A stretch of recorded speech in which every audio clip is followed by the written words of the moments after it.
Yes, sir. Extending the discussion to valuation, how are things moving in terms of how companies are interacting with multiple stakeholders to reach that valuation?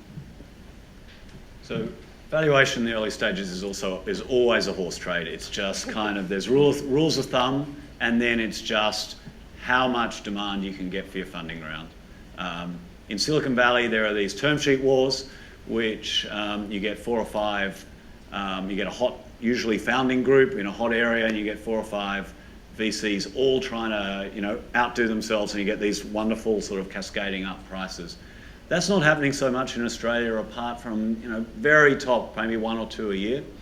But I would say now, I think 5 or 6 years ago, Australia used to be like 30%, valuation used to be about 30% less than Silicon Valley. It was a bit of an arbitrage play, for a VC, and being able to invest here, take it over to Silicon Valley in the next round, get a nice pop.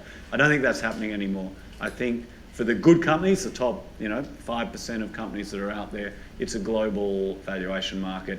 Everyone's reading the blogs, right? Silicon Valley 5 or 10 years ago was this closed shop. You didn't know about it unless you went over there and networked into it. Now everyone's blogging, everyone's tweeting, everyone's building their brand, and so valuation is part of that. Everyone's a lot more visible. So I think there's good valuations in the market here in Australia now. You don't need to go to Silicon Valley to get them, if you're a really good team.